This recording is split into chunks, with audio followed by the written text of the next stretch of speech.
Halo teman pemilih, ketemu lagi di Triple S Podcast, podcastnya KPU Kota Jakarta Barat. Kali ini kita udah masuk ke episode keempat. Episode keempat kali ini kita kedatangan seorang profesor nih dari FISIP UI, Mas Adit. Nih, apa kabar Mas Adit? Alhamdulillah, terima kasih undangannya. Oke, terima kasih juga Mas Adit nih udah berkesempatan hadir pada pagi hari ini. Topik yang mau kita bahas hari ini adalah pemisahan pemilu nasional dan pemilu lokal nih Mas. Ini kan lagi hangat-hangatnya dibahas ya di forum seminar, forum-forum diskusi gitu soal putusan MK 134 kemarin. 135. Nah, menurut Mas Adit sebenarnya pas awal mulanya pemilu dijadiin serentak itu apa sih sebenarnya latar belakang sebelum akhirnya dipisah lagi kan kemarin kan serentak nih di 2024. Sebenarnya awal mulai dibikin serentak itu kenapa? Sebenarnya esensi di dalam konteks pemilihan umum itu dibuat serentak, salah satu aspeknya adalah terkait dengan bagaimana membangun sistem pemerintahan yang kongren gitu ya. Artinya satu kesatuan. Dalam pengertian harapannya bahwa nanti eksekutif dan legislatif itu dia satu koalisi pemerintahan yang sebangun gitu ya. Terus kemudian pada saat yang bersamaan dia tidak punya bentrok yang sangat serius antara eksekutif dan legislatif. Itu satu hal. Nah, hal yang lain tentu orang bicara terkait dengan penyelenggaraan pemilunya bahwa itu dilakukan efektif dan efisien. Kita tahu bahwa kemarin pilkada itu dilakukan tiap tahun dan tiap hari gitu ya, itu kan cukup menguras, cukup melelahkan karena waktunya juga panjang. Terus kemudian tiap orang dia harus punya perhatian terhadap isu pemilu di tiap hari gitu ya. Ada anggapan kalau misalkan diserentakkan itu akan lebih efektif dan efisien. Maka kemudian ketika itu diarahkan oleh putusan MK, maka keserentakan itu menjadi bagian yang harus dilakukan oleh kita gitu ya. Maka tahun 2019 kan kita punya pemilu serentak pertama. Ya, meskipun itu nggak seperti 2024 lah ya yang di 1 tahun. 2019 itu kan yang diserentakkan itu kan memang periode ya. Periode di dalam pilkada. Artinya bertahap 2019 periode bertahap, terus kemudian baru 2024 yang betul. Nah, 2019 dan 2024 kita punya problem yang akhirnya kemudian tahu bahwa ada dampak yang serius gitu ya ketika keserentakan itu dilakukan. Salah satu concernnya adalah ternyata beban pekerjaan yang akhirnya kemudian jadi menumpuk ya. Mbak Fitri sebagai petugas di lapangan paham lah bagaimana itu terjadi gitu ya. Betul. Luar biasa itu ya. Jadi ya, kalau ditanya banyak orang meninggal kemudian sakit karena memang semua beban pekerjaannya itu dijadikan di satu hari dan itu memang sangat menumpuk dan melelahkan. Iya betul. Nah, melelahkan itu yang kemudian jadi bahan pertimbangan dan evaluasi yang kemudian disampaikan oleh banyak pihak bahwa ternyata isu keserentakan itu bukannya kemudian malah membuat efektif efisien, malah terkait dengan beban. Kenapa salah satu bebannya? Karena di dalam 5 kotak suara itu ada kotak suara yang cukup merepotkan, yaitu kotak suaranya legislatif. Iya kan? betul. Kotak suara kalau lembar suaranya besar ya kan. Jumlah partainya banyak, terus kemudian bukanya aja juga udah rumit gitu kan. Kalau pilkada mungkin agak mudah ya, pilpres mudah, DPD juga lebih mudah. Penghitungannya akan jadi repot. Jadi ketika itu dikomplain atau dibicarakan dan dievaluasi, itu jadi persoalan yang penting. Nah, yang kedua juga orang mengevaluasi terkait dengan beranggapan ketika keserentakan itu dilakukan, maka apakah kemudian anggaran pemilu lebih murah? Nah, gitu Mas Adit ngeliatnya gimana tuh kemarin? Nah, masalahnya nggak ada data. Datanya itu saya berharap KPU itu punya gitu ya untuk menjelaskan situasi perbandingan itu ya. Kami kan kalau di kampus tuh biasanya kalau berharap penuh gitu ya, bahwa data itu ada kemudian kita sampaikan. Dugaan saya ini kelihatannya nggak lebih murah gitu ya. Jadi nggak ada asumsi ya. Asumsi ini juga kelihatannya gugur gitu ya, bahwa ketika misalkan dilakukan keserentakan itu akan jadi efisien dalam segi anggaran gitu ya. Nah, itu yang jadi problem. Terus kalau ada orang berargumen apakah kemudian ketika keserentakan kebangun apakah pilihan politiknya itu jadi lebih seragam gitu ya. Ternyata enggak juga. Gitu ya, artinya kan orang punya ekspektasi bahwa ketika memilih pilih di nasional maka kemudian lokalnya akan juga sama gitu ya. Tapi ternyata nggak juga kan? Partainya dianggapnya sama, tapi ternyata kan enggak gitu ya. Karena mungkin saja koalisinya di nasional itu nggak akan sama ya dengan ada di lokalnya. Nah itu yang kemudian jadi. Nah sisi yang lain partai juga berharap bahwa dia punya kotel efek, dampak milih presiden yang sama berasal dari koalisinya itu akan berdampak. Ternyata nggak dapat juga, gitu. Nggak dapat banyak keuntungan. Jadi kelihatannya ketika direfleksikan secara keseluruhan ada upaya untuk kemudian ya sudahlah kita lagi ke pikirkan untuk kembali ke pemisahan. Berarti kira-kira bisa dibilang bahwa pemilu 2024 kemarin serentak itu akan yang terakhir ya, nggak akan terulang lagi tuh sejarah 2024. Kita nggak tahu ntar tiba-tiba 5 tahun atau 10 tahun lagi perbincangan serentak muncul lagi. Karena di dalam perbincangan gini ya, perbincangan di dalam konteks sistem pemilu di dunia manapun gitu ya, di negara manapun, mereka akan selalu bicara bahwa memilih sistem pemilu itu kita tahu ada konsekuensi positif dan negatifnya. Jadi kita akan bisa bolak-balik tuh. Jadi kadang kita bisa pilih yang ini, besok ganti yang ini, dan itu ada konsekuensinya. Dan itu tergantung juga partai politiknya, para politisinya, elitnya, atau bahkan mungkin mengevaluasinya kebutuhannya kayak apa. Nah, kalau misalnya ganti-ganti terus kayak gitu, gimana bisa mapan ya sistemnya? Kalau misalnya kita lihat nanti, ya udah nanti kita lihat lagi deh 2029 kalau dipisah gimana? Kalau konteksnya kita mungkin udah saatnya direfleksi ya. Terutama sistem pemilu ya. Sistem pemilu legislatif orang sudah memperbincangkan apakah terbuka atau tertutup sekarang. Betul. Nah itu juga refleksi yang sangat serius karena kita sudah lebih dari 20 tahun memakai sistem itu. Sebagai contoh. Atau misalkan pilkada gitu ya, itu juga mungkin mau direfleksikan dari beberapa skema yang sedang dibicarakan oleh beberapa orang. Jadi artinya memang sekarang udah saat yang tepat gitu ya. Tapi pertanyaannya sekarang apakah itu mau dilakukan secara serius, perubahan itu banyak gitu ya, atau dicicil gitu. Nah terus Mas Adit ngelihatnya gimana? Kira-kira nih pemerintah akan ngelakuin apa sih? Nah ini sekarang soal putusan MK kan sudah disampaikan gitu ya, putusan 135. Nah pertanyaannya kemudian ini gimana untuk diaplikasikan? Harapannya tentu publik berharap bahwa putusan MK itu segera dilakukan masuk di dalam rencana pemerintah untuk melakukan revisi undang-undang pemilu dan pilkada. Undang-undang kita yang pemilu itu kan 2017, jadi sudah cukup lama gitu yang ada revisi. Sehingga memang ada kebutuhan untuk melakukan itu secara keseluruhan. Nah pertanyaannya kemudian adalah apakah ini rencana putusan MK itu pasti akan dimasukkan insert itu. Masalahnya adalah partai politik sedang galau. Kenapa partai politik sedang karena gini Mbak Fitri. Logika yang dibangun dari pemisahan pemilu nasional dan lokal, terus kemudian pada saat yang bersamaan di daerah lokal itu dijeda jadi dua, baik itu di eksekutif ataupun di legislatif, itu membuat teman-teman politisi itu bingung gitu ya. Ya gimana kita membagi masa jabatannya terutama setelah 2002, setelah 2029. Siapa yang nanti akan misalkan udah terpilih sampai 2024 sampai 2029 dari 5 tahun. Lah ini yang 2 tahun setengah itu siapa yang berikutnya 2029 sampai 2031 itu siapa yang menentukan siapa orang-orangnya, PAW-nya dari mana kalau misalnya PKW. Atau kalau mau ditunjuk caranya gimana? Atau kalau mau dipilih gimana caranya? Nah itu yang belum clear. Nah yang kemarin itu kalau misalnya ada isu kalau anggota dewan kan nggak mungkin di PAW ya kan, tapi kan kalau misalnya untuk pemilu kayak kemarin deh PJ Group segala macam itu kan masih bisa dilakukan kan? Iya itu satu skenario yang udah pernah punya pengalaman ya. Nah yang repot kan anggota dewan ini, DPRD-nya nih. Nah itu karena dalam konteks di undang-undang di konstitusi itu disebutkan ya bahwa itu 5 tahun. Ya, nah itu repot lagi tuh. Ini kayak masuk jebakan-jebakan yang saya nggak tahu ya yang mengusulkan dan yang memproses usulan ini gitu ya di MK itu sebenarnya pada sadar gitu bahwa ada konsekuensi politik yang mereka paham atau tidak gitu ya. Ini yang menurut saya baru sadar itu diskusi sekarang gitu ya. Saya juga dengar kabar banyak orang yang terlibat di dalam usulan-usulannya akhir baru tersadarkan oh begitu ya gitu. Nah itu yang kemudian Nah itu yang belum terpikirkan skenario itu ya. Itu yang menurut saya serius gitu. Nah, terus kalau menurut Mas Adit sendiri nih, kelebihan dan kekurangannya dari pemisahan pemilu nasional sama lokal sendiri dari segi penyelenggaraan, kemudian penganggaran gimana sih?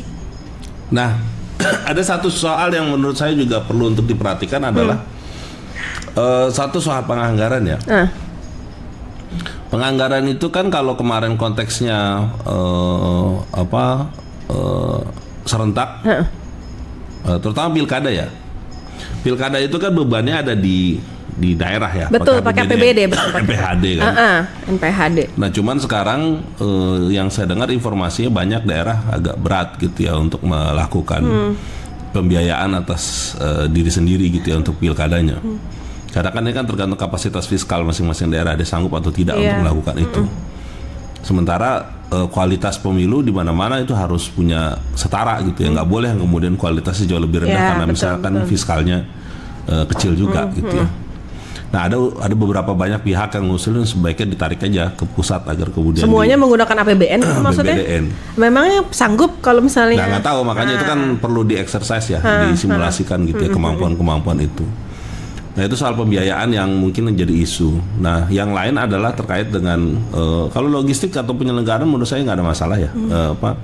Akhirnya itu kan jadi kewenangan daerah untuk bisa melakukan itu secara baik. Akhirnya kita tahu misalkan soal logistik itu biasanya kan titik sentralnya itu ada di Jakarta, Surabaya, terus kemudian Makassar gitu ya untuk logistik percetakan. Iya betul. Nah ini mungkin dia akan bisa jadi jauh lebih luasa untuk percetakan. Nah yang agak kompleks dan rumit itu adalah terkait dengan ya mendefinisikan bagaimana ketika itu diserentakkan. Ya, tadi soal mengisi jabatan-jabatan itu. Sebenarnya lebih ke arah sana berarti ya sekarang ya. Plus ditambah adalah bagaimana hitungan politiknya. Karena ada mungkin peluang nanti seorang anggota dewan DPR dia akan bisa untuk nyalon di pilkada kalau misalnya dia gagal. Iya. Nah ini ada sebenarnya menurut saya sesuatu yang positifnya adalah nanti ada kesempatan bagi partai politik itu melakukan kaderisasi secara intensif di daerah karena mereka punya peluang untuk kemudian memikirkan kader-kader di daerah. Kalau selama ini kan dari drop dari pusat. Iya betul. Sebenarnya kalau dengan jangka waktu yang tadi misalnya pemilu nasional 2029 dan pemilu lokal 2031, partai kan punya cukup waktu tuh untuk mempersiapkan di lokal ya kan? Iya betul. Nah itu yang makanya menurut saya adalah sesuatu yang positifnya adalah partai seharusnya melihat ini bukan sebagai kekhawatiran gitu ya, tapi sebagai peluang untuk mengembangkan organisasinya. Cuman kan karena selama ini kan partai itu ya sangat tergantung sama orang-orang yang punya isi tas, uang, popularitas gitu ya untuk mengisi calon baik itu di pileg ataupun pilpres atau pilkada gitu ya. Nah ini sekarang punya kesempatan gitu ya untuk bisa mengoptimalkan itu. Jadi kader yang dimajukan. Nah cuma masalahnya adalah ketika itu mau dicoba di-exercise gitu ya. Nah partai sendiri juga nanti harus memikirkan bagaimana skema agar itu tidak berjalan mulus ya antara yang pilkada terus kemudian pileg gitu ya. Iya nanti kan harus ada aturannya. Nggak boleh untuk semua pemilihan dia jadi ikutu loncat juga dong akhirnya kan. Nyoba-nyoba sana sini ya. Di pilkada kabupaten kota dia nggak tembus, dicoba lagi di DPRD. Akhirnya kan jadi ya balik lagi gitu kan. Kita kan nggak bisa juga kayak begitu gitu ya. Artinya sistem di organisasinya itu ya harus rapi juga gitu ya. Sejauh mana Mas Adit ngelihat ya partai politik untuk bersiap di situasi nanti 2029 udah ada belum sih yang bergerak atau apa gitu yang Mas Adit dengar? Kalau mereka kan sekarang lagi berdiskusi soal ini mau di exercise gitu ya di dalam konteks perubahan undang-undang tuh kayak apa. Tentu partai politik lagi berhitung soal itu, mengkalkulasi gitu ya. Secara prinsip mungkin mereka akan bicara wah kita akan patuh dan taat sama putusan MK gitu ya. Termasuk juga DPR nanti ketika akan ada pembahasan soal revisi undang-undang. Tapi dugaan saya mereka akan berhitung sangat serius. Partai besar kira-kira dia akan mengkalkulasi berapa banyak kalaupun mau dijeda. Daerah mana yang mau dijeda duluan, mana yang belakangan. Emang bisa ya kayak gitu? Ya nggak tahu, makanya kan itu kan juga isu. Tergantung skenario juga ya berarti ya? Atau kalaupun mau dibikin pemilunya, mau duluan mana, lokal atau nasional? Nah itu kan juga mereka kan pasti berhitung. Misalnya contoh, misalkan kalau mau asumsinya kan pemilunya 2029 Februari. Untuk yang apa namanya nasional. Karena kalau mau mengikuti jadwal mestinya begitu. Tapi kalau mereka bersepakat aspirasi daerah dulu yang dikuatkan, ya mereka bisa aja dibilang udah ada jadi belum tentu kalau misalnya kayak gitu belum tentu nasional duluan dong. Ada aspirasi mau merubah itu juga. Sampai sejauh itu juga. Artinya kan ada kebutuhan partai politik untuk melihat orang-orang daerah ya di ini dulu nasional. Nah, jadi kira-kira ngelihat dulu ya potensi-potensi di daerah gimana koalisinya gitu ya? Gimana, kekuatan-kekuatan politiknya gimana. Misalkan yang pertama, periode yang pertamanya jeda 2 tahun pertamanya itu provinsi mana misal, membaginya tuh kayak apa, atas dasar teritorial atau atas dasar mau dipisahkan antara gubernurnya duluan terus kemudian ininya belakangan, atau mau dibelah aja berdasarkan proporsi jumlah penduduk. Nah, itu kan juga belum jelas menurut saya. Berarti sebenarnya banyak kemungkinan yang akan terjadi dong. Betul. Kalau kayak gitu. Makanya menurut saya skenarionya sangat serius. Artinya kalau ini mau dipikirkan menjadi bagian perubahan yang serius dilakukan oleh parpol, pemerintah gitu ya, penyelenggara, itu ada banyak hal yang harus bukan hanya merespon putusan MK, tapi itu masukin di dalam perubahan undang-undang. Perubahan undang-undang itu bukankah harus sudah dimulai 2026 ini? Iya katanya. Nah, terus gimana tuh ya? Makanya ini gosip-gosipnya katanya Januari 2026 mau dibahas ya di DPR gitu ya bersama pemerintah. Tapi ada juga bilang nanti Maret. Saya belum tahu lah. Maksudnya kita semua nunggu lah ya soal itu ya. Siap. Nah, menurut Mas Hadits nih, best practice atau negara mana sih yang kira-kira bisa kita tiru lah untuk pemilu kayak kita nanti ke depan? Best practice kira-kira bisa lihat dari mana? Ada banyak contoh ya, sistem pemilihan yang bisa kita adopsi lah ya. Yang contoh mungkin secara sistem pemerintahan mungkin agak mirip, salah satunya Korea Selatan.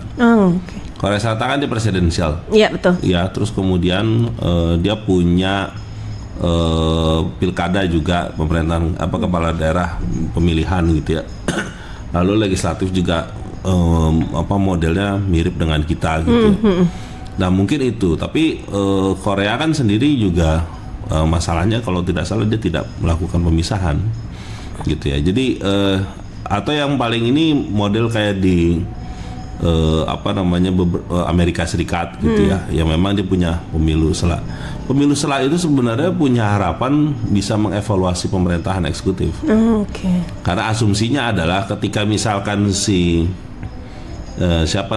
kepala daerah ataupun presiden itu dianggap nggak perform, itu bisa kasih judgement gitu ya, nggak usah pilih orang itu lagi gitu, atau nggak usah pilih partai itu lagi gitu ya. Jadi kira-kira masyarakat bisa mengevaluasi dulu lah ya kemarin berhasil apa enggak nih kalau pilih dia. Cuman gitu ya. Cuman problemnya dalam konteks kita kan nggak segampang itu, karena akhirnya kemudian bukan partai yang dilihat, orangnya yang diperhatiin gitu. Iya benar. Ini orangnya masih cocok sama siapa namanya masyarakat ya. Ya orang itu aja terus-terusan yang akan dipilih gitu kan. Nah itu yang agak repot. Iya betul. Nggak ada regenerasi juga kalau orang-orang itu terus kan. Iya, itu yang jadi problem gitu. Oke. Terakhir nih Mas Hadits nih, harapannya apa sih ke depan untuk perbaikan pemilu di Indonesia? Ya, saya punya harapan sebenarnya proses yang mau diperbaiki besok itu bisa segera dilakukan. Karena kalau mau refleksi di tahun 2020 misalnya ketika zaman Covid atau 2019 sebelumnya, itu ada tuntutan atau desakan untuk melakukan reformasi terhadap sistem pemilu. Udah kencang tuh waktu itu. Tapi nggak bergeming para politisi dan juga eksekutif presiden gitu ya. Banyak harapan agar, karena ini udah jadul ini sistem pemilunya 2000 undang-undangnya udah jadul gitu ya. Undang-undang pemilu kan 2017, parpol lebih jadul lagi Mbak Fitri, 2011. Berarti memang harus ada perbaikan secara komprehensif.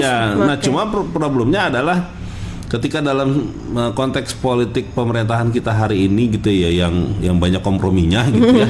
Nah ini yang masih belum jelas gitu. Apakah kemudian banyak desakan-desakan perubahan itu mau diakomodir semua, mau dimasukin semua, yang pasti akan notabene itu akan jadi perdebatan sangat serius. Itu akan buka kotak Pandora tuh. Akan ada banyak hal itu. Tahu banyak serius yang dibahas, atau memang jangan-jangan malah mau dibahas sebagian kecil lah. Sebagian kecilnya itu kita nggak tahu apa yang mau jadi fokusnya, yang mau dilihat, mau diperhatikan. Harapan publik mah teman-teman LSM juga punya suara yang mirip-mirip gitu ya. KPU apalagi, KPU juga berharap juga bahwa ini penyelenggaraan pemilu tetap bisa serentak kan lebih baik, dipisahkan lebih baik ketimbang serentak, bukan? Betul. Kalau serentak ada tumpang tindih tahapan itu benar-benar luar biasa. Salah satu yang serius menurut saya adalah soal penyelenggaraan di teknis ya.